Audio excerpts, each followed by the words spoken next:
मुझे फॉलो करना चाहे इंस्टाग्राम पे तो aditi_jrf इज माई हैंडल। 12 महीने का लाइव बैच आता है, आप सब लोग जानते हो, और अभी चल रहा है आप लोगों के लिए crash course and selection package के अंदर वो क्रैश कोर्स आपको फ्री मिल जाएगा, जिसमें आप लोगों के पास 10 साल के प्रीवियस ईयर क्वेश्चंस भी मिल जाएंगे, टेस्ट सीरीज भी आपको मिल जाएगी, है ना। तो अगर आप चाहें तो आप सिलेक्शन बैच के अंदर पार्टिसिपेट कर सकते हो अगले 30 दिन के अंदर। This is going to be very happy. कुछ जगह पर लोग रूमर्स बता रहे हैं कि शायद यूजीसी नेट एग्जाम पोस्टपोन हो जाएगा या ऐसा कुछ हो जाएगा, तो डरने की बात नहीं है, क्योंकि 6 महीने की वैलिडिटी मैं आपको देती हूँ सिलेक्शन पैकेज की भी, तो 3 महीने के लिए वैलिड है यार। Standard planning algorithms assume environment to be what? Standard planning algorithms. Deterministic and fully observable environment, neither deterministic nor observable fully, deterministic but not fully, not deterministic but fully observable. Standard भी बोला है और planning environment भी बोला है, तो obvious ही बात है, if I want to plan then I need to be very deterministic, and if I want to be planning according to a standard system then I have to be fully observable. Yes, option number 1 जो है वो यहाँ पर आपका correct answer हो जाएगा। Yes, done. Great. In artificial intelligence, a simple reflex agent selects actions on the basis of what? Simple reflex agent. अभी अभी हमने पढ़ा ये चीज।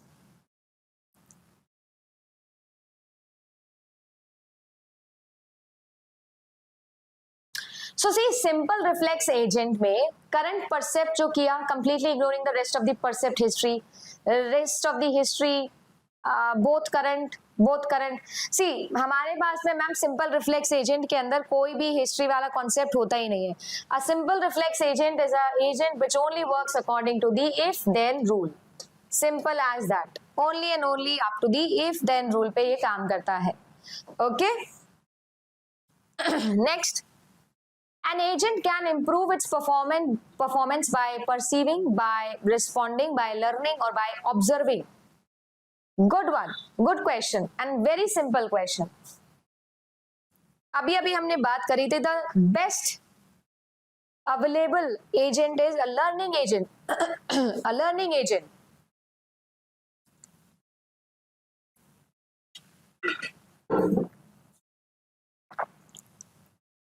So learning is going to be the correct answer.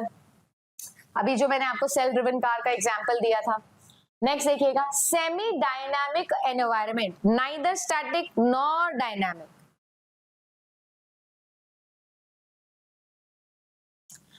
The environment may change while the agent is deliberating. The environment itself does not change with the passage of time, but the agent performance score does. Even if the environment changes with the passage of time while deliberating, the performance score does not change. Environment and performance scores both change simultaneously. देखो option number D तो वैसे भी eliminate हो जाएगा because it is dynamic. So जब environment change नहीं होता है with the passage of time, but जो एजेंट की परफॉर्मेंस होती है वो चेंज हो जाती है, then it is called as a semi dynamic environment. Option number B is going to be the correct answer for this one, not the C. No, correct answer is going to be option number B. Semi dynamic बोला है तो environment नहीं change करता है, but जो agent होता है उसका परफॉर्मेंस चेंज हो जाता है। A star algorithm is a heuristic search technique, is like a depth first search where most promising child is selected for expansion, generates all the successor nodes and compute and estimate distance from the start node to the goal node through each of the successor. It then chooses the successor with the shortest cost, saves all the path cost from start node to the all generated nodes and choose the shortest path for the further expansion. See, the correct answer for this question is yes, definitely option number B. You don't have to give the question mark after the answer. You should be very confident. अब तो confident होना ही चाहिए बेटा exam में कुछ time में। So yeah, the option number B is the correct answer. So in A star algorithm, whatever we do is like we find an fn of value. So we have a g of n cost plus we have h of n cost. Okay, so from one node to the next node and from that next node, start node to the node and to that node to the goal node ka cost is h of n.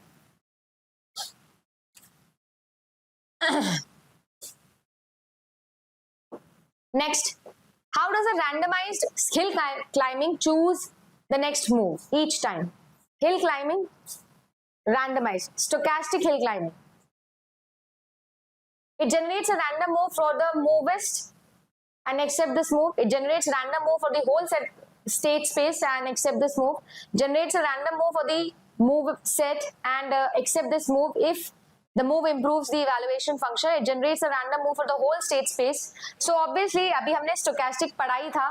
So ये जो है पहली बात तो ये वाला तो आप पूरा ही हटा दीजिए, whole वाला तो it's not that. ये greedy approach पे चलता है ma'am. And it generates a random move सारे मूव सेट में से, और ये एक्सेप्ट कर लेता है अगर आपको बेटर ह्यूरिस्टिक मिल रहा होता है तो ये उस पे मूव ले लेता है बिंदास एकदम, कोई लॉजिक नहीं है इसके पास. मैं तो एकदम रैंडम मूव लूंगा, जो भी बेस्ट मिल जाएगा मुझे मैं तो वो ले लूंगा. नेक्स्ट देखिए, in A star algorithm an informed search strategy in the artificial intelligence. So आपको ये बोल रहा है that A star expands all the nodes with f of n less than C star, where C star is actually the cost of the optimal solution path, है ना. A star expands no nodes when the f of n is greater than, I guess बोलना चाहता है C star, and pruning is an integral part of A star. Which question is going to be the correct? So basically यहाँ पर आपका statement जो है वो A and C सही है. Obviously अगर मेरी cost जो है वो total cost path से कम आ रही है तो मैं उसे expand कर दूँ. तो over estimation and under estimation वाला पार्ट हम लोगों ने पढ़ा था. देखो, सो आप लोगों का जो ए स्टार एल्गोरिथम होता है वो ऑप्टिमल सॉल्यूशन बनाता है H of N admissible heuristic के लिए, जहां पर हम ये देखते हैं कि ये ना तो ओवर एस्टिमेट करे, मतलब मैंने जो कॉस्ट सी इज लाइक कि जो हमने कॉस्ट एस्टिमेट करी है, अगर मैंने जो कॉस्ट एस्टिमेट करी है उससे कम कॉस्ट मेरे एफ ऑफ एन की आ रही है तो मुझे चले जाना चाहिए. अगर मैंने जो कॉस्ट एस्टिमेट करी है वो बहुत ही कम है जो एक्चुअल कॉस्ट आने वाली है ना, तो ये over estimation under estimation case है, दोनों ही नहीं होना चाहिए, एक एडमिसिबल वैल्यू होनी चाहिए. ओवर एस्टिमेशन मतलब आपने बहुत ज्यादा कॉस्ट अज्यूम कर लिया एक्चुअल कॉस्ट से, है ना, और अंडर मतलब आपने बहुत कम कॉस्ट अज्यूम कर लिया आपके एक्चुअल कॉस्ट जो लग रहा है.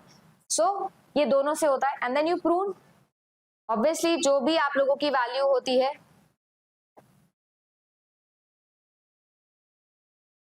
नेक्स्ट,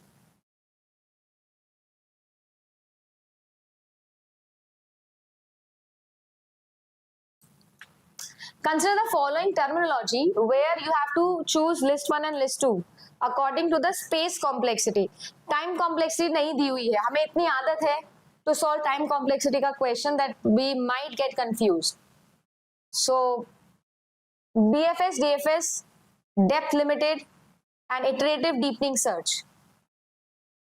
So स्पेस कॉम्प्लेक्सिटी हम लोगों को निकालनी थी. सो ऑब्वियसली बीएफएस का तो ऑर्डर बी पावर डी दोनों ही वही होता है, टाइम भी स्पेस भी. डेप्थ फर्स्ट सर्च जो है वो आपको दी हुई थी, उसका order of B power M होता है, ये बी पावर लिखा होगा. डेप्थ लिमिटेड जो है उसका लिमिट मतलब लेवल सेट कर देता है तो वो एल होता है, और इटरेटिव डीपनिंग जो होता है उसका ऑर्डर बी पावर डी होता है. Right, very good. I am quite impressed कि सब लोग सही आंसर दे रहे हैं, विच इज गुड. एटलीस्ट ये क्वेश्चंस आपको आने चाहिए तो बढ़िया है, एआई हो जाएगा. Greedy best first, then A star, then recursive best first and iterative deepening A star. Select a node for the expansion of its if optimal path to the node have been found. ये path to इधर आएगा. Avoids substantial overhead associated with keeping the sorted queue of nodes. Suffer from excessive node generation and time complexity depends upon the quality of the heuristic. I guess recursive शब्द से ये question हो जाता है ना. Recursion जहां पर भी आ जाएगा obviously you have to work extra hard. Recursion की वजह से एक्सेसिव नोड जनरेशन हो जाएगा तो सी का तो 3 होना ही चाहिए था, पहली बात तो है ना. तो 2 ऑप्शन तो वैसे ही एलिमिनेट हो जाते हैं आपके. इसके अलावा आप देख सकते थे कौन सा, ए स्टार देख सकते थे, जिसके अंदर जो टाइम कॉम्प्लेक्सिटी होती है वो कंप्लीटली एंड कंप्लीटली डिपेंडेंट होती है आपके एफ एन वैल्यू के ऊपर, जो ह्यूरिस्टिक वैल्यू आप निकालते हो उसके ऊपर. सो आई थिंक जो है वो आपका बी का 4 एक ही ऑप्शन में है. ठीक है, और ग्रीडी क्या होगा, जिसके अंदर ऑप्टिमल आप सोल्यूशन पे जाओगे. एंड देन इटरेटिव डीपनिंग कौन सा हो जाएगा, जिसके अंदर हम लोग कोई भी सब्सटेंशियल ओवरहेड को ब्लॉक करके रखते हैं. Dash is used in the game trees to reduce the number of branches of the tree to be traverse without affecting the solution. So अभी अभी हमने देखा ये प्रॉब्लम में सॉल्व किया, इसका अल्फा बीटा प्रूनिंग प्रोसीजर हम इसे बोलते हैं। राइट, दोबारा देख लेना अगर आपको अल्फा बीटा लगे तो थोड़ा सा रिवाइज कर लेना दोबारा से। राइट, और फिर भी कोई डाउट हो तो कमेंट सेक्शन में लिख देना। नेक्स्ट आता है that consider the following game tree in which root is the maximising node and children are visited to left to right node. Which of the following will be pruned? दोबारा देख लो एक बार, है ना। रूट जो है वो आपका मैक्सिमाइज कर रहा है और ये जो होगा ऑब्वियसली फिर मिनिमाइज कर रहा होगा। सो अब देखो मेरे पास में जो है वो मिनिमाइज पे हम लोग बीटा को खेलते हैं ना, तो अल्फा और बीटा, अल्फा की वैल्यू और बीटा की वैल्यू। अब यहाँ पर मिनिमाइज हो रहा है तो अल्फा तो खेलेगा ही नहीं, है ना। अल्फा की जो वैल्यू है वो तो फिक्स रहेगी माइनस इंफिनिटी, ये जो है इंफिनिटी और इसकी वैल्यू अपडेट होगी, तो मिनिमाइज लेनी है। तो अब मेरे पास में अब देखो क्योंकि मैं बॉटम अप्रोच से शुरू कर रही हूँ ना, तो मेरे पास में अब तीनों से मिनिमम आ जाना चाहिए। तो मेरी जो बीटा की वैल्यू है वो अपडेट हो जाएगी, वो कितनी हो जाएगी 3, वो कितनी हो जाएगी 3 हो जाएगी। जब ऐसा हो गया मैम तो हम लोग इस वैल्यू को लेकर ऊपर जाएंगे। अब ऊपर तो मैक्सिमा खेल रहा है, तो अल्फा की वैल्यू कितनी हो गई 3 और जो बीटा है उसकी वैल्यू मेरी कितनी हो गई इंफिनिटी। अब ये वैल्यू लेके जो है वो हम लोग नीचे गए।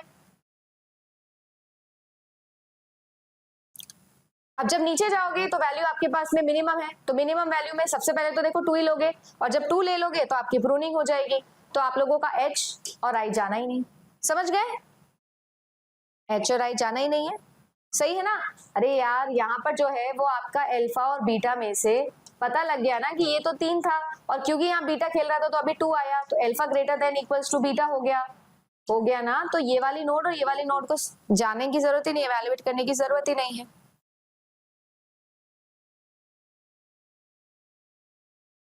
Is it clear? Now is it clear alpha beta pruning?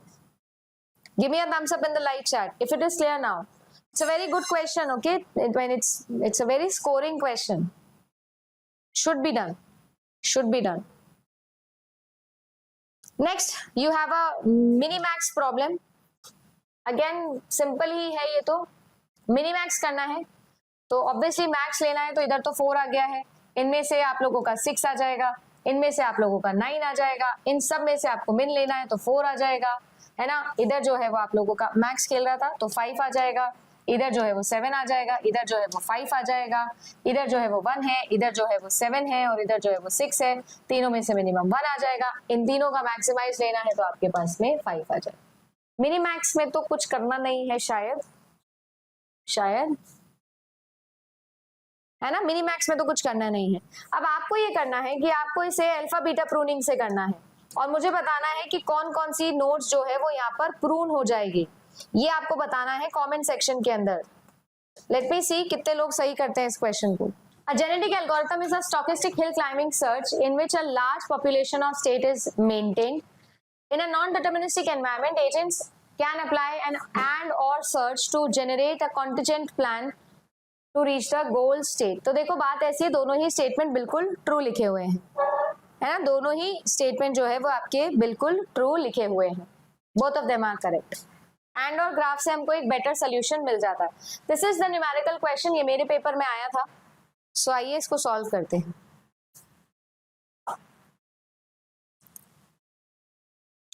Ma'am, the course price is so high. The results are also very high. Okay, so either you take quality or वही वाली बात है, if I want to serve quality then I need better resources, right?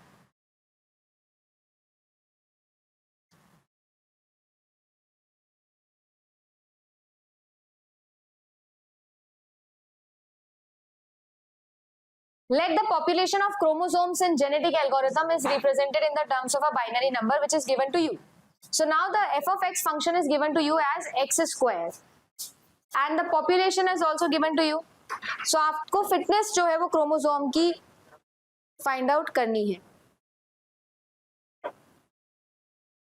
Right? ऐसा नहीं है तो आप जो है वो सपोर्ट टीम पर कॉल करो, they will tell you everything.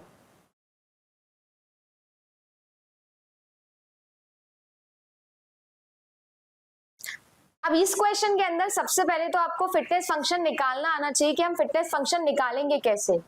हमको फॉर्मूला तो दे दिया है, अब बताओ फॉर्मूला दे दिया है तो निकालेंगे कैसे आंसर। बहुत ही इजी क्वेश्चन होगा इसका, देखना बहुत ही इजी। सबसे पहले तो जो भी आपको पॉपुलेशन वैल्यू दी है ना उसको आप डेसिमल में कन्वर्ट कर लो। उसको आप सबसे पहले तो डेसिमल में कन्वर्ट करो। तो आपका 01101 था, ठीक है, 110000 24 हो गया, 8 हो गया, आपके पास 19 आ गया। ये सब आ गए, इनका स्क्वायर कर लो क्योंकि आपको x का स्क्वायर, ये x है ना, अब x आपने डेसिमल में किए, फिर डेसिमल का स्क्वायर कर लिया, ये आ गया। अब आपको क्या निकालना है, अब आपको निकालना है f ऑफ x। किसी का भी आप निकालोगे रैंडमली, किसी का भी निकालो आप, आपको किसका बोला है, आपको निकालना है इसका 11000। 11000 क्या है, 24 है। तो आपको क्या करना था मैम, x का square divided by sigma x करना था।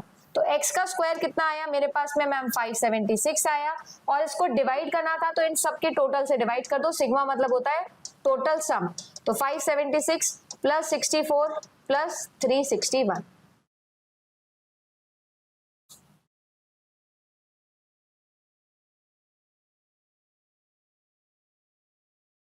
थैंक यू नवीन। तो हमारे पास में जो है वो आंसर निकल जाएगा, ठीक है। इतना हार्ड नहीं था ना, काफी सिंपल है। स्क्वायर डिवाइडेड बाय आपका टोटल, नहीं मैक्स नहीं है, मैक्स नहीं किया है। 576 इसलिए लिया है क्योंकि आपको बोला हुआ था कि आपको सिग्मा एफ ऑफ एक्स लेना है, और इसको एफ एक्स मतलब एक्स का स्क्वायर से आपको इसे डिवाइड करना था। एफ एक्स का स्क्वायर दिया हुआ था। हाँ मैं यही तो बोल रही हूँ, इतना हार्ड है नहीं है, बट बच्चे पता नहीं क्यों छोड़ के आ जाते हैं, वो इसलिए क्योंकि आपने कभी पढ़ा नहीं होता। बट अब तो मत छोड़ के आना क्योंकि अब तो पढ़ लिए हो, अब तो पढ़ लिए हो ना, अब मत छोड़ के आना, ये बोल रही हूँ। अगला देखिएगा, which AI system mimics the evolutionary process to generate increasingly better solution to a process of a problem। तो कौन सा होता है जो बेस्ट देता है आपको, ऑब्वियसली जेनेटिक एल्गोरिथम।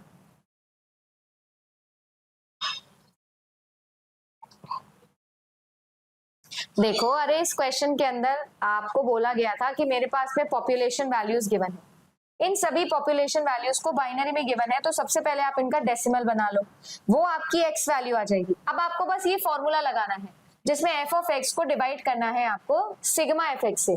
सिग्मा का मतलब होता है समीशन ऑफ ऑल, और एफ एक्स बोला है कि एक्स का स्क्वायर कर दो, तो आपको 24 का निकालना था, तो आपने 24 का स्क्वायर करना है और इसको डिवाइड कर देना है इन सभी के सम से, इन सभी के सम से आपको इसको डिवाइड कर देना है। तो वो किया है हमने।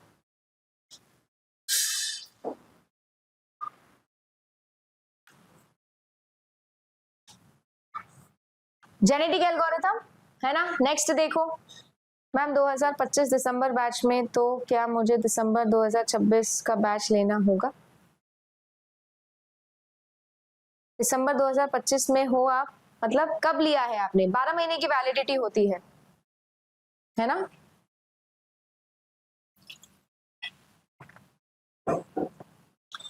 कौन सा जो है वो एक सोल्यूशन रिप्रेजेंटेशन नहीं है, तो कॉम्बिनेशन यहाँ पर नहीं लगता है, बाकी सारे के सारे होते हैं। देखो कुछ तो मैंने आपको बता ही दिए थे और इसके अलावा मैंने ऐड कर दिया, अगर और भी आपसे पूछा जाए तो भी आप याद रखना,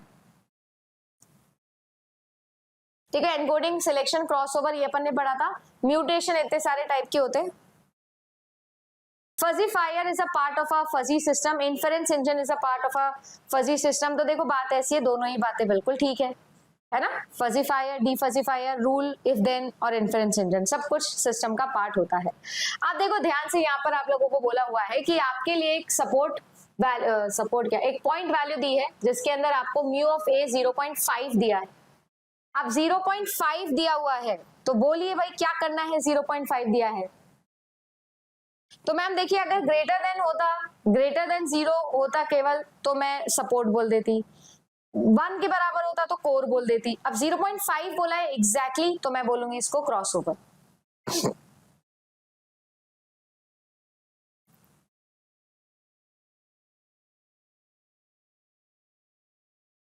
ठीक है।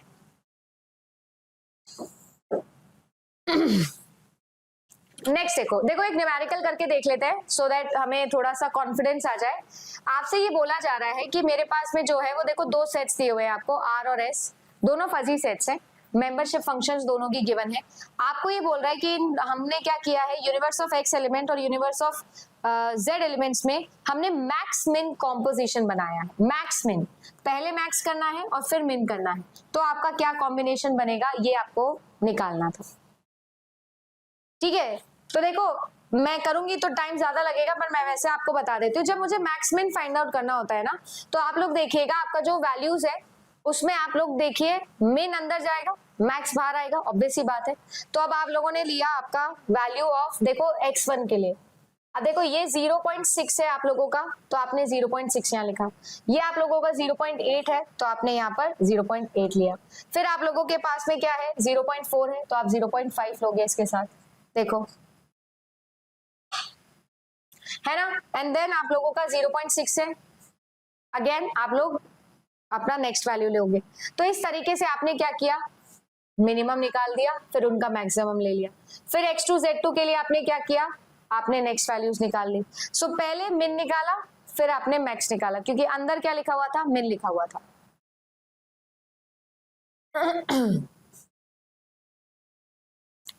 ठीक है, कोई भी जो हमारा मैट्रिक्स होता है उसको हम ऐसे ही सॉल्व करते हैं, है ना। तो 0.6 0.8 0.4 0.0, ठीक है। फिर हमारे लिए अगले पे देखोगे तो अगला भी देख लो आप, 0.6 राइट, अगेन एंड देन आप लोगों का 0.5 अगले वाले के लिए, नेक्स्ट वाले के लिए। तो हमारे पास में first cell, second cell, third cell बन जाएगा। मैट्रिक्स मल्टीप्लिकेशन, ऐसे वाला और ऐसे वाला। अब यहाँ पर मल्टीप्लाई नहीं कर रहा है, आपको मैक्स मिन फाइंड आउट करना है। इस वैल्यू से ये वैल्यू, इस वैल्यू से ये वैल्यू, फिर इस वैल्यू से ये वैल्यू, इस वैल्यू से ये वैल्यू, फिर तीसरा भी अगर होता तो इस वैल्यू से ये वैल्यू, इस वैल्यू से ये वैल्यू। तो हर एक सेट के लिए प्रोसेस मैट्रिक्स मल्टीप्लिकेशन जैसी है, पर उसमें मुझे मिनिमम और मैक्सिमम फाइंड आउट करना है। नेक्स्ट आप लोगों को एक यूनिवर्सल सेट दिया हुआ है, आपको ए दिया हुआ है और आपसे बोला हुआ है कि वेयर कॉम्प्लीमेंटेशन जो है वो आपको ए का निकालना है। अब देखो ए का कॉम्प्लीमेंटेशन निकालना है तो आपको मेंबरशिप में क्या करना होता है, 1 में से माइनस करना होता है।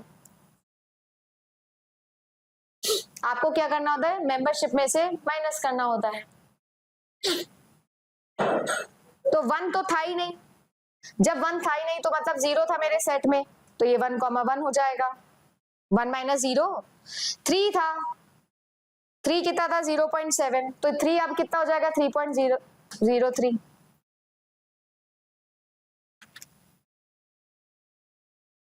है ना। 4 था,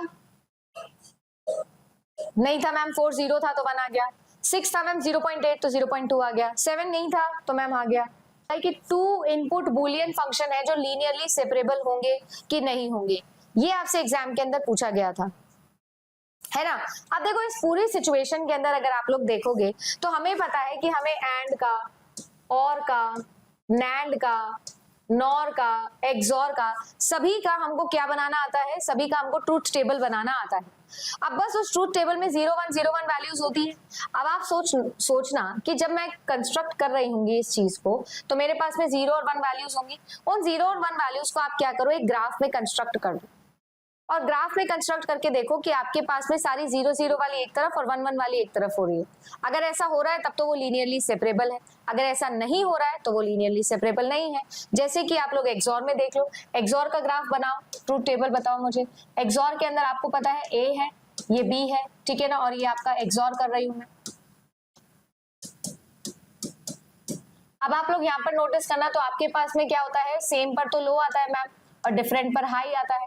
तो अब आप देखो 0 0 के ऊपर आपका 0 आ रहा है और आपका 1 1 के ऊपर जो है वो भी आपका 0 आ रहा है, तो इधर भी 0 और इधर भी 0। फिर आप लोगों का इधर और इधर 1 आ रहा है, देखो इधर 1 इधर 1, ये भी 0 और ये भी 0 आ रहा है। अब इस केस के अंदर आप इसे कैसे लीनियर एक लाइन से कैसे सेपरेट करोगे, आप नहीं कर सकते, एक लाइन से सेपरेट नहीं कर सकते। सेम चीज आपके साथ में क्या होगी, एक्सनॉर के साथ भी हो जाएगी। बट इसके अलावा अगर मैम देखो आपके पास में क्या है, आपके पास में ए है, बी है और आप इनका क्या करिए, एंड करिए। इमेजिन 0 0 1 1 लो, 0 1 0 1 लो, क्या आएगा मैम? 0 आएगा, 0 आएगा, 0 आएगा और 1 आएगा। अब देखो 0 0 पर, 0 1 पर और 1 0 पर, मैम तीनों के ऊपर 0 आ रहा है और आपका 1 1 के ऊपर क्या आ रहा है? 1 आ रहा है। तो मैम ये तीनों 0 वाले एक तरफ आ गए, 1 वाला एक तरफ आ गया। तो आपके लिए एक लाइन से हम डिफरेंशिएट कर सकते हैं। सारे 0 0 वाले एक तरफ हो जाए और 1 1 वाले आउटपुट एक तरफ हो जाए तो वो लीनियरली सेपरेबल है। एक लाइन से डिफरेंशिएट हो जाए तो वो लीनियरली सेपरेबल होता है। ऐसा नहीं हो सकता तो नहीं होंगे। ये किसी भी आपके किसी भी लॉजिक गेट के लिए पूछा जा सकता है। कह रहा है कि रैशनल एजेंट अप्रोच के अंदर AI is viewed as a study and construction of rational agents which acts rationally, means acting so as to achieve one's goal, gives one's belief. Statement 2 कह रहा है Turing test approach is basically the ability to achieve human level performance in all cognitive tasks which is sufficient to fool an interrogator in the intelligence of the machine.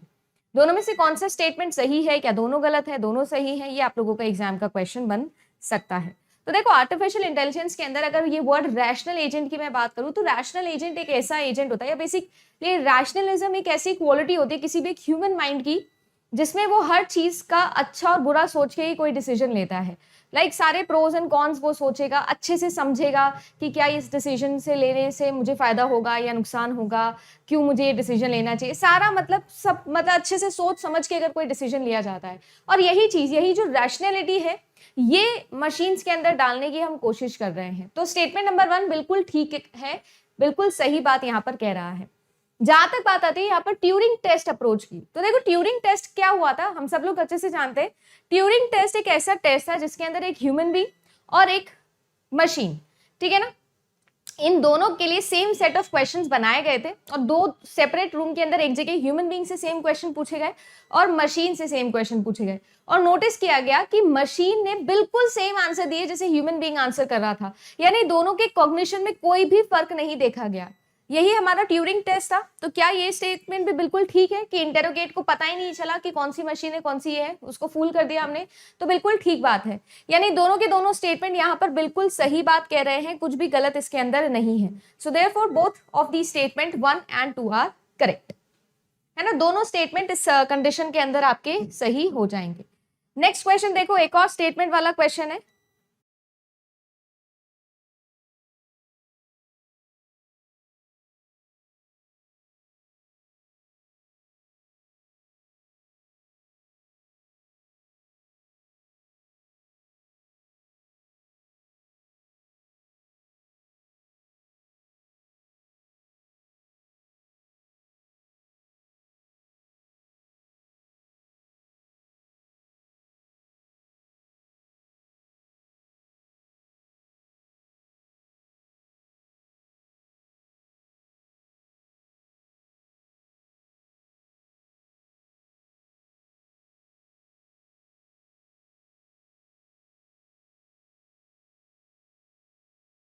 देखो यहाँ पर कह रहा है कि genetic algorithm is a stochastic hill climbing search in which a large population of states is maintained in non-deterministic environment. Agents can apply and or search to generate contingent plans that reaches the goal regardless of which the outcome occurs during the execution.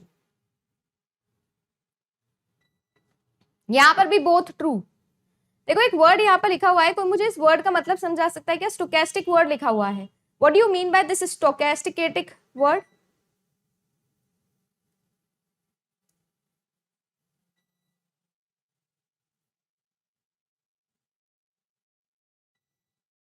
देखो ये जो word है यहाँ पर stochastic word किसके लिए use करते हैं? हम रैंडम चीजों के लिए यूज करते हैं। जो चीजें कैसी होती है, रैंडम इन नेचर होती है, उनके लिए हम लोग यूज करते हैं। हिल क्लाइंबिंग के बारे में हम सब लोग अच्छे से जानते हैं, एक तरीके का ह्यूरिस्टिक सर्च है, ठीक है, जिसके अंदर हम लोग क्या करते हैं, लोकल ऑप्टिमा देखते जाते हैं और आगे इंक्रीज करते जाते हैं। अब यहाँ पर जेनेटिक एल्गोरिथम का रेलेवेंस लिया हुआ है, राइट। अब जेनेटिक एल्गोरिथम हम सब लोग जानते हैं क्यों ली थी हम लोगों ने, या क्यों काम ली गई थी? जेनेटिक एल्गोरिथम ली गई थी सो दैट हम लोग फिटनेस फंक्शन को यूज करके पॉपुलेशन को एनहांस कर सके। इसीलिए हम लोग जेनेटिक एल्गोरिथम यूज करते हैं कि जब भी हम नेक्स्ट हमारी जो पॉपुलेशन के सैंपल चूज करेंगे या नेक्स्ट जो हमारी जनरेशन आएगी वो हमारी प्रीवियस जनरेशन से बेटर हो, वो कैसे हम लोग चूज करते हैं, उनके अंदर हम ऑब्वियसली उनका फिटनेस फंक्शन चेक करते हैं, इवैल्यूएशन फंक्शन ऐड करते हैं, उसके अंदर ऑब्वियसली हम बहुत सारी चीजें हैं जो ऐड ऑन करते हैं, और फिर फाइनली हम आउटकम निकालते हैं, जिससे हमको ऐसा लगना चाहिए कि एक बेटर केस हमारे सामने आ गया, एक बेटर जनरेशन हमारे सामने आ गई है, राइट। तो ये बिल्कुल सही बात है कि लार्ज पॉपुलेशन स्टेट्स को हम लोग रैंडम सिचुएशन के अकॉर्डिंग जो है वो आगे लेके जाते हैं, बिल्कुल ठीक बात है। अगर आप में से कोई है जिसको जेनेटिक एल्गोरिथम का कोई भी कॉन्सेप्ट नहीं पता है, तो कृपया करके जेनेटिक एल्गोरिथम जरूर पढ़ें, बिकॉज जेनेटिक एल्गोरिथम एक ऐसी एल्गोरिथम है जो आपके यूजीसी नेट एग्जामिनेशन में कई बार पूछी जा चुकी है, ठीक है। कैसे करते हैं, क्रॉस ओवर क्या होता है, म्यूटेशन कैसे करते हैं, किस तरीके से हम पिछली जनरेशन या पिछली जीन को नए जीन के अंदर म्यूटेट करना चाह रहे हैं, कैसे इंक्रीज करते हैं, फंक्शन कैसे बनाते हैं उसका, ये न्यूमेरिकल बेस्ड हो या थियोरेटिकल बेस्ड हो, दोनों बेस्ड ही हम लोगों को पढ़ना है। तो प्लीज पढ़ के जाइएगा जेनेटिक एल्गोरिथम। आगे आता है नॉन डिटर्मिनिस्टिक एनवायरनमेंट के अंदर हम एंड और सर्च का यूज करते हैं क्या, तो बिल्कुल हम लोग यूज करते हैं, और जो भी बेस्ट डिसीजन हमको लगता है वो हम लोग ले लेते हैं। यानी यहाँ पर भी हमारे दोनों की दोनों स्टेटमेंट बिल्कुल करेक्ट है, कोई प्रॉब्लम यहाँ पर नहीं है। करेक्ट आंसर ऑप्शन नंबर 1 आपका हो जाएगा। नेक्स्ट क्वेश्चन देखते हैं। नेक्स्ट क्वेश्चन कह रहा है जो प्रैग्मेटिक्स होते हैं, प्रैग्मेटिक्स कौन से होते हैं, जो प्रैक्टिकलिटी में बिलीव करते हैं, प्रैक्टिकली प्रॉब्लम सॉल्विंग में बिलीव करते हैं, वो कंसर्न करते हैं how the sentences are used in different situation and how use affects the interpretation of the sentence. बिल्कुल सही बात है, इसमें कुछ भी गलत नहीं लिखा है। Phonology concerns with how the words are constructed from more basic meanings units called morphemes. Phonology, देखिए ये स्टेटमेंट 2 यहां पर गलत हो जाएगा, क्योंकि फोनोलॉजी जो है वो स्पीच पे या साउंड पे काम करती है, राइट।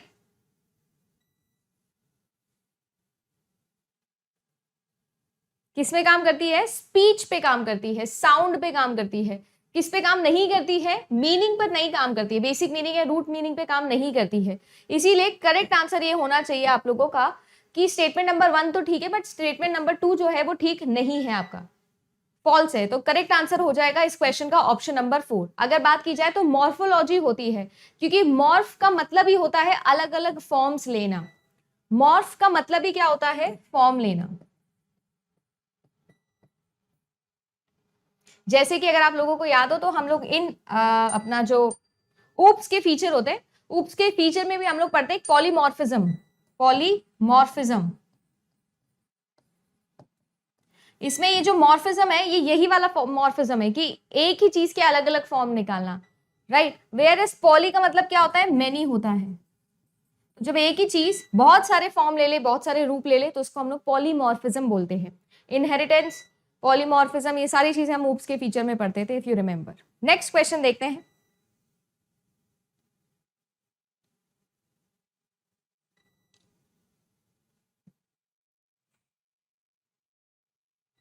एनवायरनमेंट की बात हो रही है और डेफिनेशन की बात हो रही है। आपके लिए मैंने एजेंट्स के लिए अलग से एक वीडियो बनाया था जिसमें मैंने सारे टाइप्स ऑफ एजेंट्स आपको पढ़ाए थे।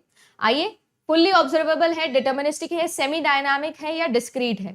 फुल्ली ऑब्जर्वेबल अगर मैं बात करूं, सबसे पहला और सबसे सिंपल जो रिफ्लेक्स एजेंट आप लोगों का होता है वो फुल्ली ऑब्जर्वेबल एनवायरनमेंट के अंदर काम करता है। Limited number of distinct and clearly defined percepts and actions if the environment itself does not change with the passage of time but the agent's performance scores does, the next state of the environment is completely determined by the current state and the action executed by the agent.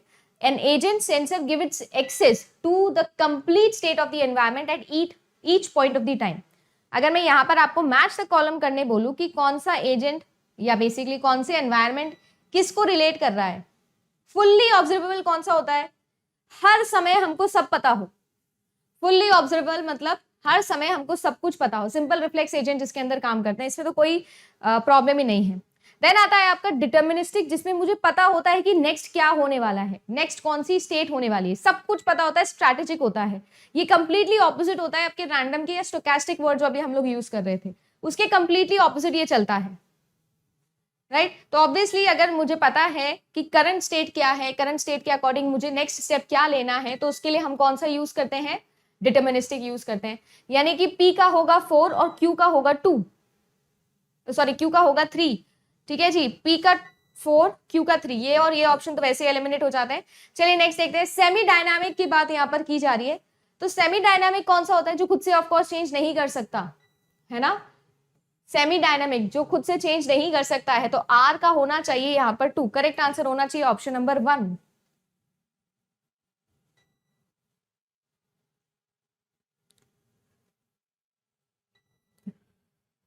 हाँ जी, option number 1 बहुत ही बढ़िया बात है। काफी सारे बच्चे हैं जिन्होंने सही आंसर दिया है। ऑप्शन नंबर 1 इसका सही आंसर हो जाएगा। नेक्स्ट क्वेश्चन देखते हैं आर्टिफिशियल इंटेलिजेंस का। एक और स्टेटमेंट वाला सवाल आप लोगों के सामने है। क्या कह रहा है? Let a alpha naught denotes alpha cut. ठीक है, अल्फा कट अगर आप लोगों को याद नहीं है तो हम लोगों ने ये पढ़ा था। इस तरीके से मेरे पास में कोई सा भी एक ग्राफ होगा, तो मैं अल्फा कट का मतलब ये है कि आप अल्फा से ऊपर वाली जितनी भी वैल्यूज हैं उन सभी वैल्यूज को अपने मेंबरशिप फंक्शन के अंदर लेने वाले हो। तो सारे के सारे जो म्यू एक्स हैं वो कौन से होते हैं? वो अल्फा इस लाइन के ऊपर वाले जितनी भी वैल्यूज होती हैं। अब ऑब्वियसली बात है, जो मेंबरशिप फंक्शन है वो 0 से 1 के मेरे बीच में होता है, तो ऑब्वियसली वो इसी के ऊपर आएगा। अल्फा कट में हम यही चीज कैलकुलेट करते हैं, राइट। अब देखो यहाँ पर अल्फा कट जो है किसी भी एक फजी सेट का आप लोगों को गिवन है अल्फा नॉट पे, तो अगर अल्फा 1 लेस देन अल्फा 2 है तो जो अल्फा 1 का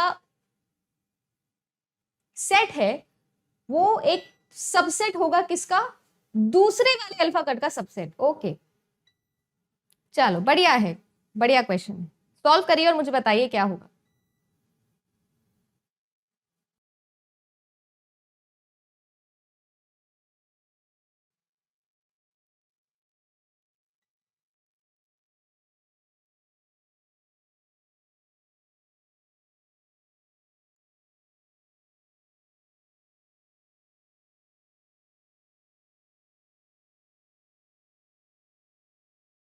जल्दी जल्दी कर लो भैया, बहुत गर्मी है, बहुत ज्यादा गर्मी हो रही है, जल्दी जल्दी कर लीजिए।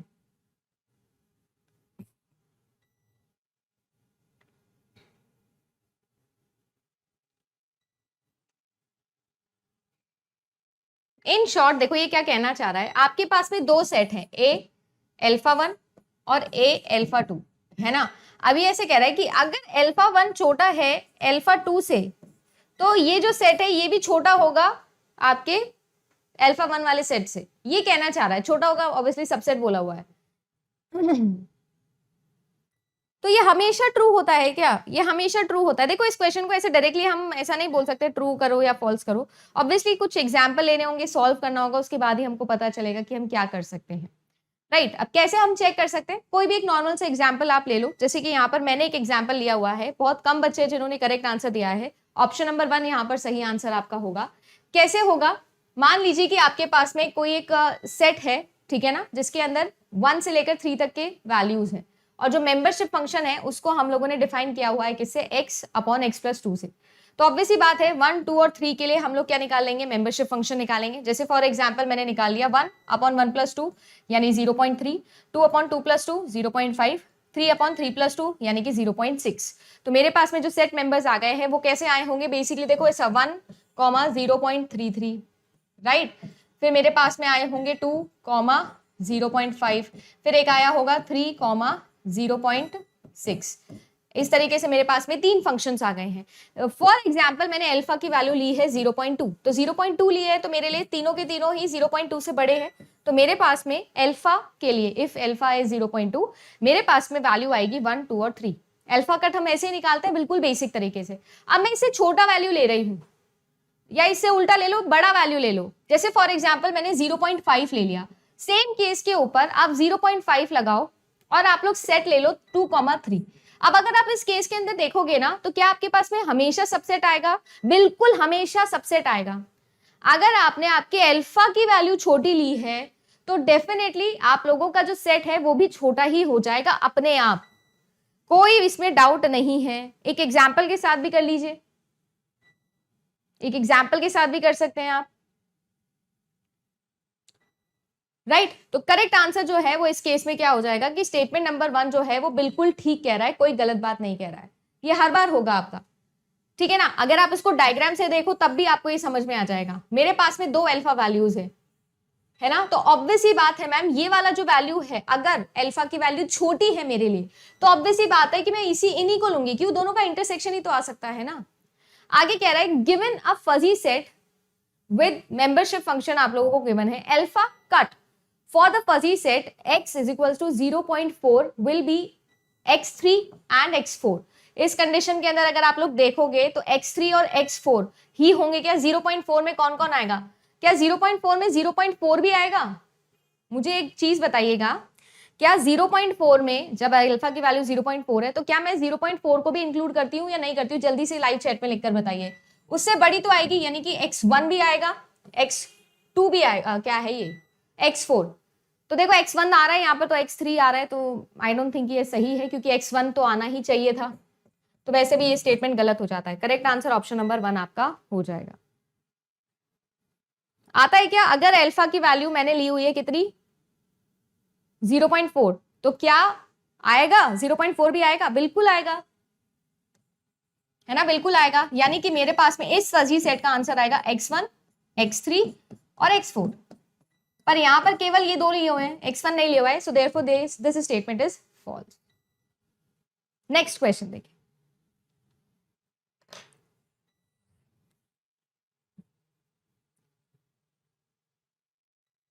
हाँ, बहुत गलत ही है ना, बहुत गलत ही है, क्योंकि इधर देखिए, मैं यही तो बोल रही हूं कि सिर्फ ऊपर वाली वैल्यूज आएगी तो सबसेट नहीं बनेगा। मैंने उल्टा क्वेश्चन समझाया है आपको। मैं ये कह रही हूं कि ये जो वैल्यू है ये क्या आएगी? a अल्फा 1 इस तरीके से आएगा, a अल्फा 2। मैं ये समझा रही हूं आपको, हमेशा ऐसा होगा, ये मैं बोल रही हूं, इसीलिए करेक्ट आंसर बहुत गलत आ रहे हैं। ठीक है, अगर किसी एक फजी सेट, बेसिकली राइट नहीं रॉन्ग करना है हमको, ठीक है। अगर किसी को डाउट आ रहा है यहाँ पर दोबारा से समझना है तो मुझे बता देना, बट आई होप कि समझ में आ गया मैं क्या पॉइंट बोलने की कोशिश कर रही थी। फ्रेमिंग में थोड़ी प्रॉब्लम हो सकती है, but what I wanted to say is कि अगर मैं दो सेट लूं, ठीक है, और दो सेट के अंदर मैं क्या करूं, फजी सेट निकाल रही हूं किन के लिए? इफ मेरे पास में एक वैल्यू है अल्फा और मेरे पास में दूसरी वैल्यू है ये, मान लो ये अल्फा 1 है, ये अल्फा 2 है, अगर मैं इन दोनों में कंपैरिजन करूं तो ये जो वैल्यू है ये कम होगी किन से? इस वाली वैल्यू से। तो क्या ये होने वाला है कि सेट छोटा आएगा?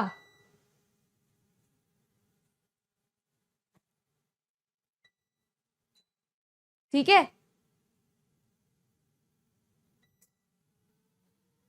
ओ गॉड, चलिए जी, लाइट्स आ गई। ऐसा हमेशा ट्रू नहीं होगा।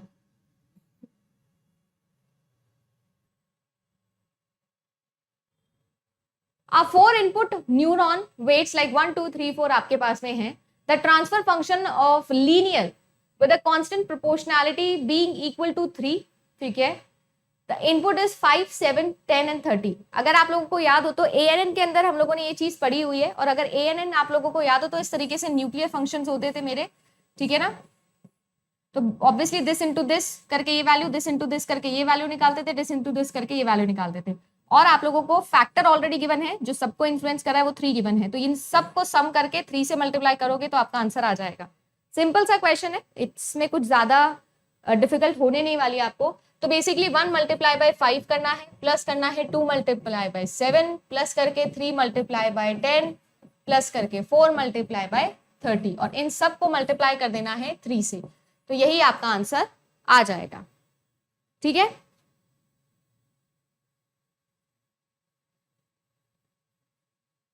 कोई दिक्कत? हाँ, 507 जिसका आंसर आ रहा है, बिल्कुल ठीक उनका आंसर आ रहा है, 507 ही इसका सही आंसर आएगा।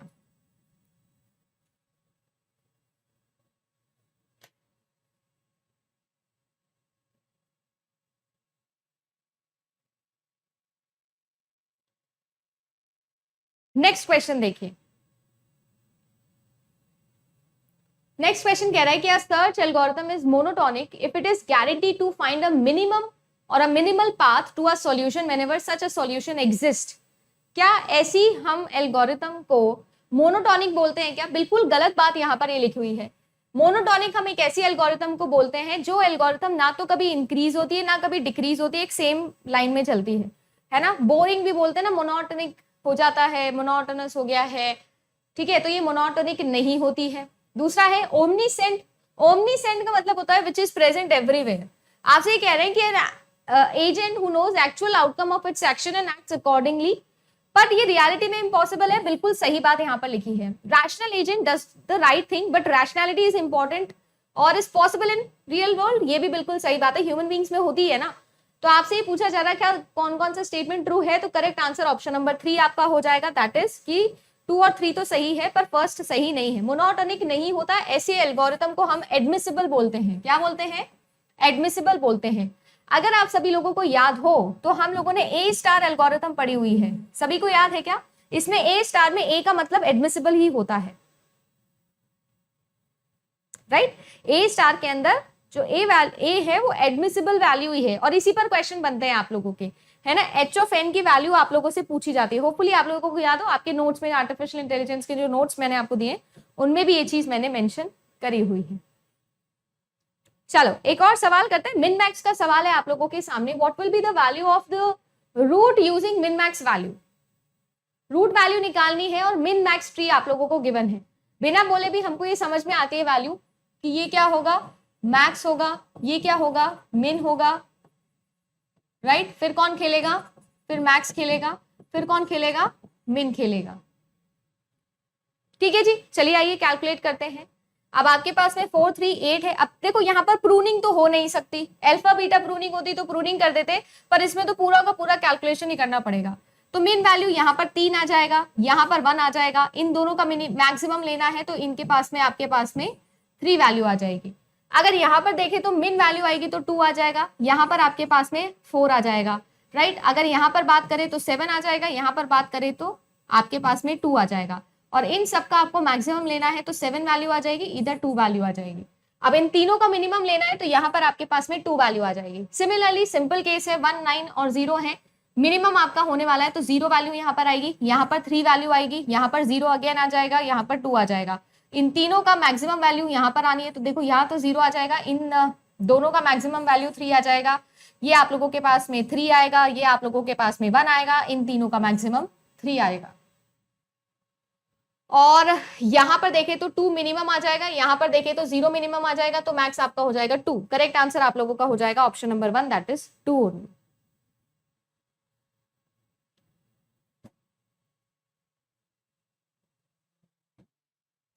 राइट.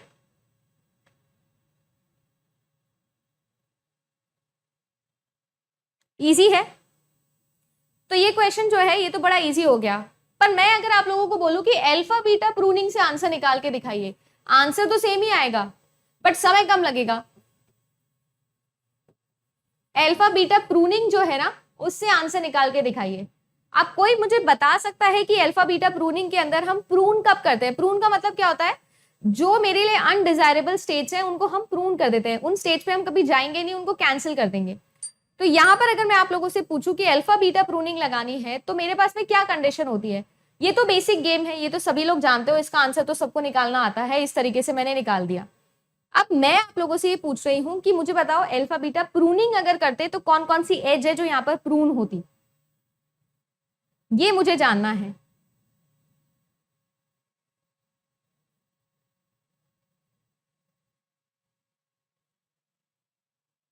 कब प्रून करते हैं हम?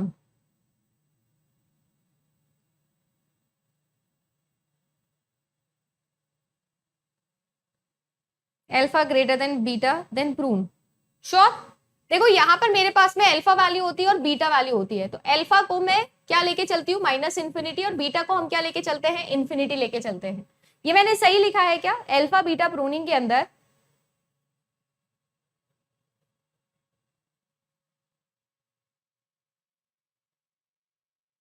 अल्फा बीटा प्रूनिंग के अंदर मेरे पास में एक मैक्स वैल्यू होती है, एक मतलब बेसिकली मैक्स के लिए एक जना खेलेगा और मिन के लिए एक जना खेलेगा. तो ये जो मैंने लिखा है, क्या मैंने ये सही लिखा है कि अल्फा जो है वो मैं माइनस इन्फिनिटी लेके चलती हूँ और बीटा जो है वो मैं प्लस इन्फिनिटी लेके चलती हूँ?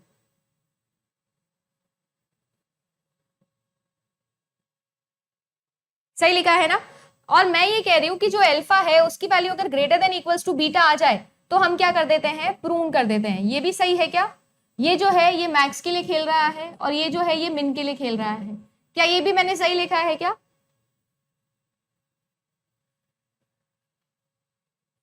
ये जो तीनों स्टेटमेंट मैंने यहाँ पर लिखे हैं स्टेटमेंट नंबर 1 है, ये 2 है और ये 3 है। पहले मुझे बताइए क्या ये सही लिखा है हमने, फिर हम आगे जाएंगे।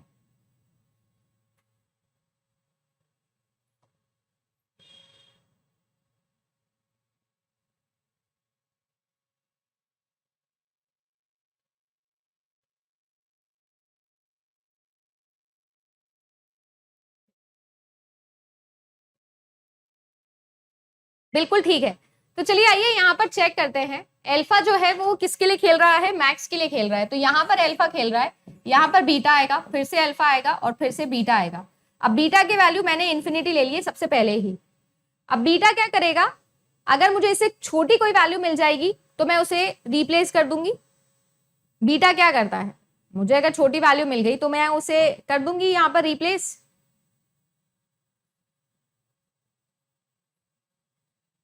भाई ऐसा ही है।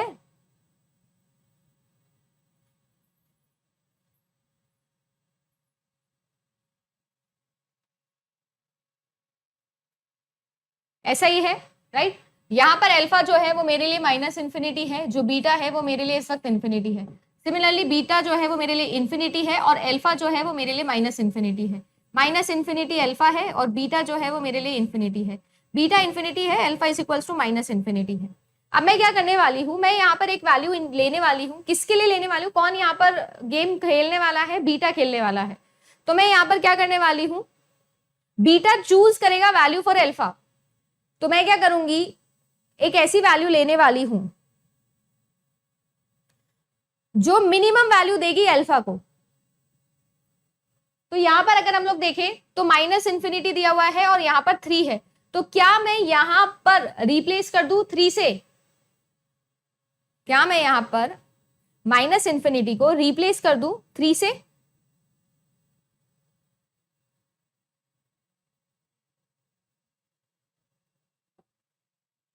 या फिर बीटा की वैल्यू रिप्लेस कर दूं? बस एक स्टेप बता दो, उसके बाद तो मुझे लगता है कि अपने आप ही क्वेश्चन सॉल्व हो जाएगा। एक स्टेप बता दो, चलो मैं करके बताती हूँ, आप मुझे बताइए कि मैं सही कर रही हूं क्या। मैं बोल रही हूं कि यहां पर फर्स्ट स्टेप कैलकुलेट होने के बाद में वैल्यू कुछ ऐसी आप लोगों के सामने आने वाली है, आपके सामने आने वाला है कि जो अल्फा है वो तो माइनस इन्फिनिटी रहेगा, जो बीटा है वो आप लोगों का 3 बन जाएगा। क्या मैंने ये सही बोला है क्या, क्या मैंने ये सही किया है, ट्रू और फॉल्स?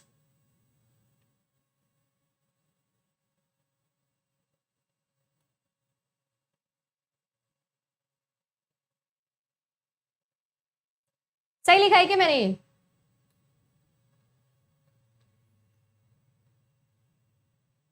सही लिखा है, राइट। अच्छा आप मुझे एक बात बताओ, जब मैं ऊपर की तरफ जाने वाली हूं तो ये जो वैल्यू है ये कैरी फॉरवर्ड ऊपर की तरफ करेंगे कि नहीं करेंगे? बिल्कुल करेंगे मैम। तो कैसे करेंगे,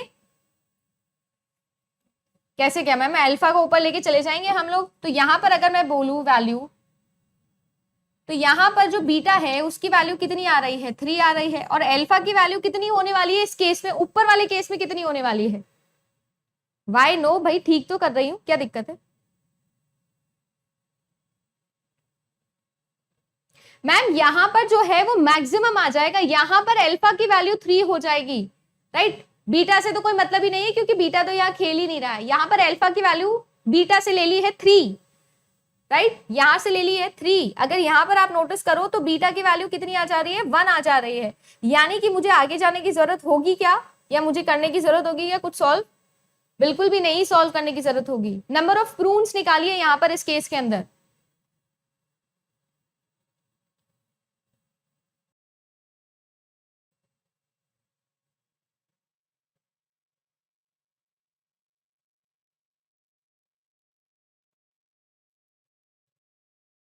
राइट, अल्फा की वैल्यू आ गई, अल्फा में वैल्यू आ गई ना। अब यहां पर है 3, ठीक है ना। तो मिन था, सॉरी मैक्स था, मिन था, फिर मैक्स था, फिर मिन था। अब यहां पर मैक्स वैल्यू आ गई है 3। अब यहां पर अगर आप आगे बढ़ोगे तो बीटा अगेन आपके पास में 1 आने वाला है। कंपैरिजन करके तो वही वैल्यू चलने वाली है, उसमें तो कोई डाउट है ही नहीं। अब मुझे आगे बताइए कि आगे क्या करने वाले हैं। आगे ये करने वाले हैं कि यहां पर जो है वो मैम बीटा की जगह वैल्यू पास ऑन हो जाएगी 3 की, और अल्फा की जगह तो चल रहा है माइनस इन्फिनिटी ही।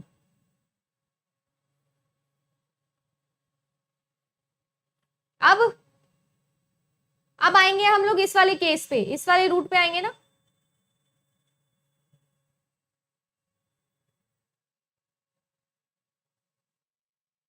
मेरे पास में एक वैल्यू आ गई है जो कि क्या है, अल्फा से छोटी है।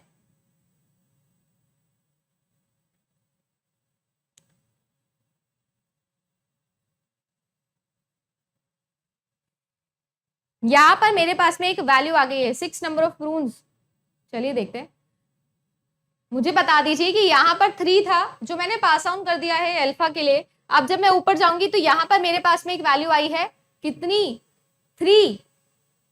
अब हम नीचे आएंगे, नीचे यहाँ पर मेरे पास में क्या है, अभी भी अल्फा की वैल्यू तो 3 ही है, या तो इससे कुछ मैक्सिमम मिलेगा तो हम लोग आगे जाएंगे, पर हम एक्चुअली में वैल्यू उठाएंगे किससे, बीटा से उठाएंगे। तो अभी भी यहाँ पर हम लोगों को 2 वैल्यू लेनी पड़ेगी जो कि किसके पास में आएगी, बीटा के पास में आएगी, जो कि माइनस इन्फिनिटी से मेरे पास में कम होगी, इसीलिए 2 वैल्यू कहां हो जाएगी, यहां पर चली जाएगी। अब यहां पर अगर 2 वैल्यू आ गई, अगर नोटिस करो तो ये वाला पूरा पूरा सब ट्री क्या मुझे इवेलुएट करने की जरूरत पड़ेगी, बिल्कुल भी नहीं पड़ेगी। क्यों, क्योंकि इस केस में मेरे पास में वैल्यू ज्यादा आ गई है, किसकी, अल्फा की। तो हम क्या कर देंगे, प्रून कर देंगे। ठीक है, तो एक साइड मैंने सॉल्व करके दिखाया है, दूसरा करके दिखाइएगा। टोटल नंबर ऑफ प्रून्स मुझे कमेंट सेक्शन में बताइएगा, ठीक है। और अगर आपको अल्फा बीटा प्रूनिंग नहीं आता है तो भी जरूर कमेंट करके बताइएगा, एक स्पेशल वीडियो जरूर मैं बनाने की ट्राई करूंगी कि हम एक अल्फा बीटा प्रूनिंग का कंप्लीट सॉल्यूशन करके देखें। फिलहाल हम मूव ऑन करते हैं नेक्स्ट क्वेश्चन पे। आपके पास में एक नेक्स्ट क्वेश्चन है, ए स्टार, देखिए एडमिसिबल आ गई वैल्यू, एक इन्फॉर्म्ड सर्च की जैसा काम करता है, ठीक है। It aims to find a path to a given goal node having the smallest cost. A star selects a path that minimizes the function using f of n is equals to g of h of n, sorry, okay, केवल h of n, केवल h of n लिखा हुआ है।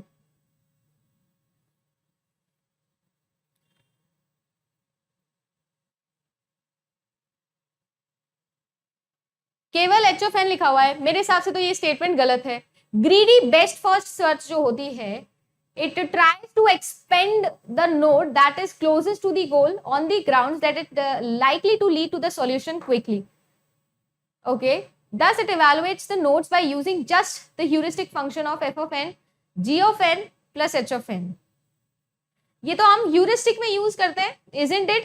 ये जो statement given है ये तो हम लोग ह्यूरिस्टिक में यूज करते हैं, है ना। उल्टा लिख दिया है एक्चुअली में, अगर ए स्टार में ये लिखता तो सही होता और इसमें ये लिखता तो सही होता।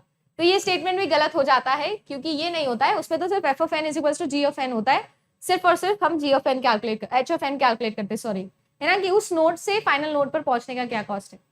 नेक्स्ट आप लोगों के लिए है द टाइम कॉम्प्लेक्सिटी ऑफ आपका आरबीएफएस।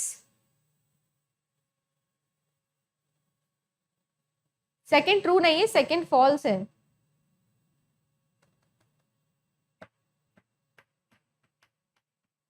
नहीं, सेकंड ट्रू नहीं है, सेकंड भी फॉल्स है।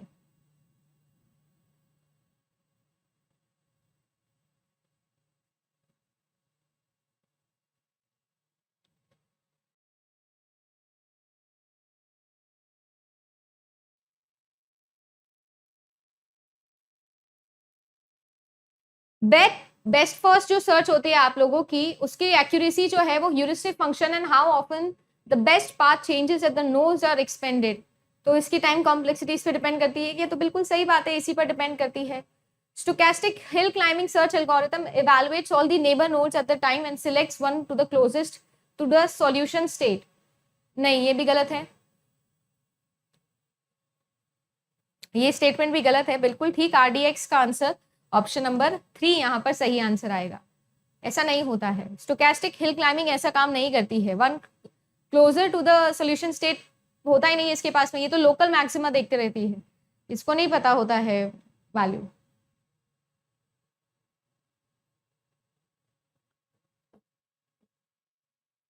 चलिए नेक्स्ट क्वेश्चन देखो, फजी सेट्स गिवन है, ये तो इजी है, मुझे नहीं लगता इसमें कोई प्रॉब्लम होनी चाहिए। अभी कुछ दिनों पहले ही हम लोगों ने फजी लॉजिक पढ़ा है। If A and B are two fuzzy sets with the membership function mu X 0.2, 0.5, 0.6, 1 और 0.9।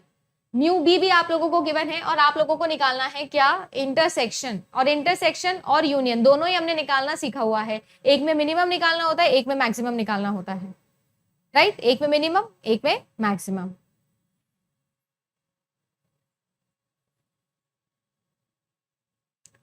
ग्रीडी सर्च है, best first search greedy search है, जिसके अंदर क्या होता है, दोनों का मिक्स करते हैं, राइट? तो अगर ऑप्शन नंबर 2 की बात करें तो वो एफ ऑफ एन को हम G of N plus H of N से नहीं निकालते हैं, उससे नहीं निकालते हैं। हमारे पास में सिर्फ एच ऑफ एन वैल्यू होती है, जिसके अकॉर्डिंग हम लोग नेक्स्ट डिसीजन ले लेते हैं। सभी ग्रीडी अप्रोचेस में यही होता है। वेरेज अगर ए स्टार की बात करें तो वहां पर हमारे पास में वैल्यू होती है 2, G of N and H of N. If you remember, तो जी ऑफ एन के अलग अलग वैल्यूज के अकॉर्डिंग एच ऑफ एन जो है वो हम लोग निकालते हैं। एक ऑप्टिमिस्टिक जो हमको लगता है प्रेडिक्टिव एक्सपेक्टेड वैल्यू, और एक जो एक्चुअल वैल्यू होती है, उनके कंपैरिजन पे ही हम लोग बताते हैं कि हम क्या सही जा रहे हैं कि नहीं सही जा रहे हैं। वो अलग है, वो ए स्टार में होता है, बेस्ट फर्स्ट में वो नहीं होता है। ग्रीडी में मेरे पास में सिर्फ एक वैल्यू होती है, जो क्लोजेस्ट नोड वैल्यू होगी मैं उसको सिलेक्ट कर लूंगी। लाइक 3 है, 2 है और 4 है, तो मैं 2 वाली को चूज कर लूंगी, कुछ भी हो चाहे। बेस्ट फर्स्ट सर्च ग्रीडी, तो सिर्फ और सिर्फ एच ऑफ एन पे वैल्यू मेरी डिपेंड करती है। इसीलिए करेक्ट आंसर जो है, आई मीन जो ऑप्शन नंबर 2 है वो सही नहीं था। क्लियर? हाँ, एस्टिमेट एंड अंडर एस्टिमेट, बिल्कुल ठीक।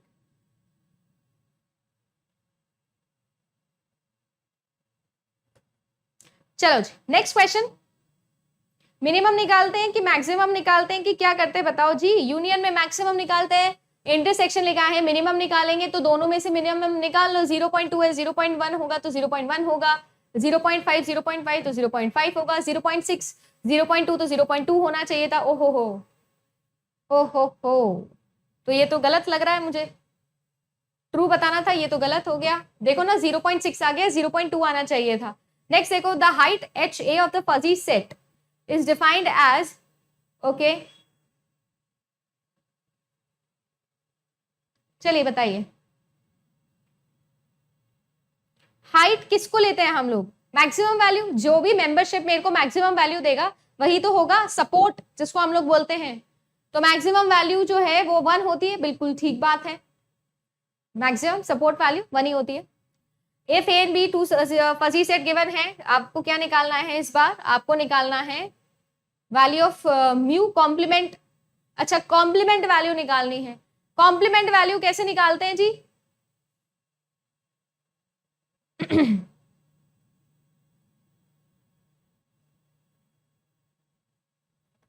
कैसे निकालते हैं कॉम्प्लीमेंट वैल्यू?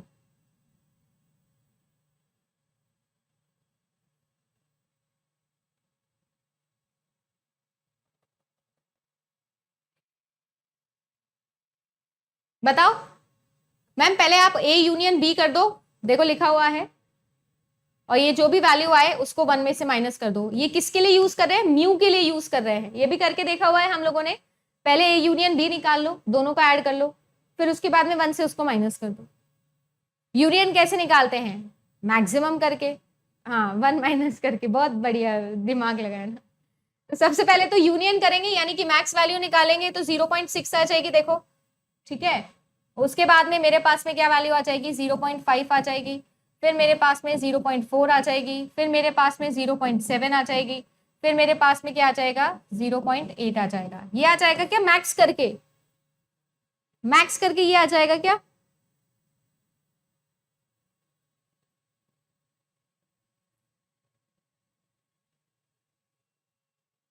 यार ये मैंने गलत मैक्स कर दिया, मैंने फाइनल रिजल्ट के साथ में मैक्स कर दिया, सॉरी मैम, आपने थोड़ा गलत मैक्स कर दिया। ये वैल्यू और ये वैल्यू को मैक्स करना था, मैंने ये और ये आंसर के साथ में मैक्स कर दिया थोड़ा।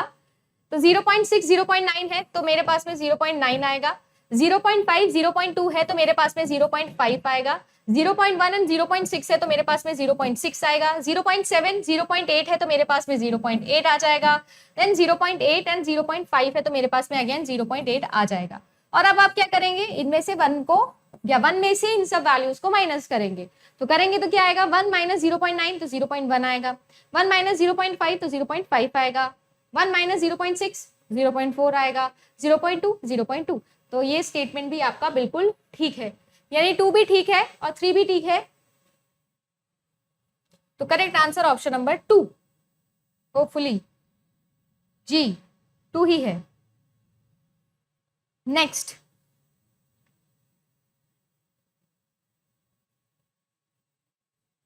चलो नेक्स्ट देखिए। सिंपल रिफ्लेक्स एजेंट सबसे बेसिक एजेंट है जो इफ देन रूल पे काम करता है, फुल्ली ऑब्जर्वेबल एनवायरनमेंट पे काम करता है, सबसे इजी है ये। इसमें ये कह रहा है simple reflex acts only on the basis of the current percept ignoring, बिल्कुल सही बात है क्योंकि इसके पास होती नहीं है, कोई दिमाग ही नहीं होता, फुल्ली ऑब्जर्वेबल एनवायरनमेंट में काम करता है।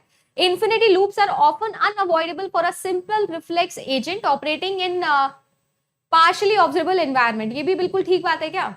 हाँ मैम बिल्कुल ठीक बात है।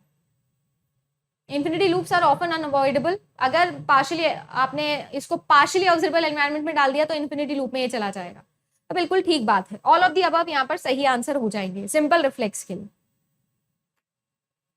राइट? ठीक है जी।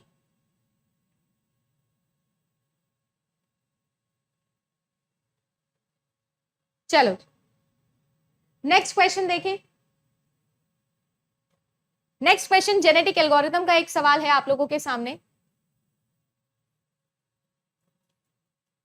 आपसे ये कह रहा है कौन सा स्टेटमेंट ट्रू है? एनकोडिंग है, फिटनेस फंक्शन है, सिलेक्शन है, क्रॉसओवर है, म्यूटेशन है, जेनेटिक एल्गोरिथम के फीचर्स होते हैं। Okay, crossover operator defines how the chromosomes of the parents are mixed in order to obtain the genetic codes of their offspring. Very very basic and a simple question.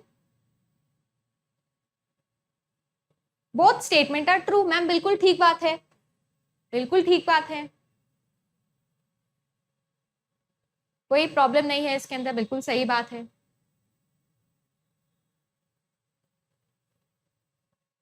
Next question देखें। Next question आप लोगों से कह रहा है breath first search है, depth first है, best first है, जो इन दोनों का बेस्ट होता है वही आता है, और ए स्टार है। ठीक है जी, चलिए selects most promising nodes based on the heuristic function. ठीक है, it completes if the solution is there. कौन सा है जो कंप्लीट करता है सॉल्यूशन को? बहुत आसान है, डायरेक्ट कीवर्ड वाला क्वेश्चन है। Avoid expanding the paths that are already expensive using the function f of n is equals to g of n plus h of n। does not ensure the completeness and optimality। कौन है जो complete नहीं होता? एक होता है informed, एक होता है अनइन्फॉर्म्ड।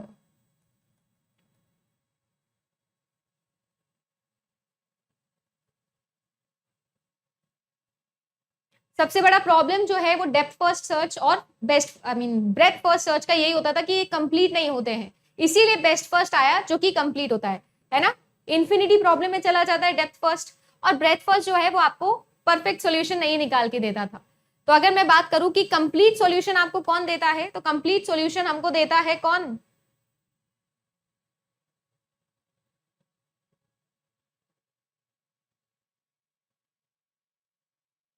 बेस्ट फर्स्ट सर्च,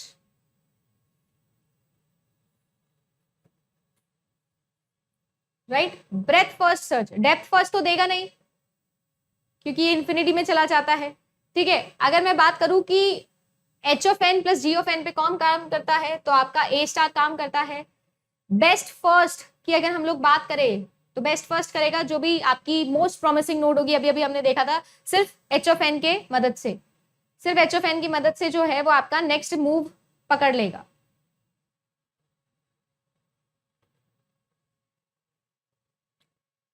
तो p का होना चाहिए 2, राइट? p का होना चाहिए 2, ये तो दोनों गए, तो p का 2 होना चाहिए। देन q का होना चाहिए, हाँ q का होना चाहिए 4। ऑप्शन नंबर 3 ही यहाँ पर सही आंसर आप लोगों का होने वाला है, बिल्कुल ठीक है। तो p का 2, q का 4, r का 1 और s का 3, s का 3 बिल्कुल ठीक। बहुत सारे बच्चे जिनका आंसर ऑलरेडी सही आया है, बहुत ही बढ़िया बात है ये। नेक्स्ट क्वेश्चन, हाँ ग्रीडी है ना बेस्ट फर्स्ट, इसीलिए मोस्ट प्रॉमिसिंग रिजल्ट्स देगा। चलो आज का लास्ट क्वेश्चन करते हैं जल्दी से। Fuzzification is the process of converting the precise data into imprecise data. It can use if then rule.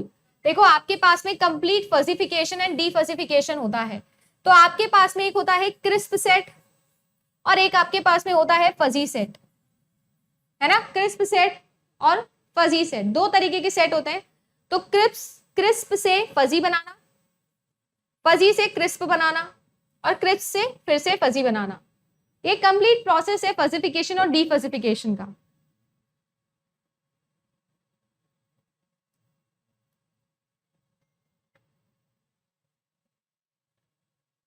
Precise मतलब क्रिस्प लिखा है, तो क्रिस्प डेटा से फजी डेटा बनाना, क्या ये फजिफिकेशन होता है? हाँ बिल्कुल, एनकोडिंग हो जाती है ना।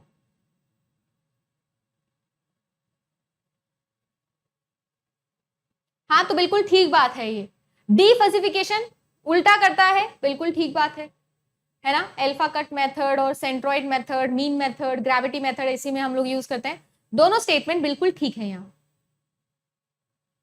दोनों के दोनों स्टेटमेंट बिल्कुल ठीक है यहाँ।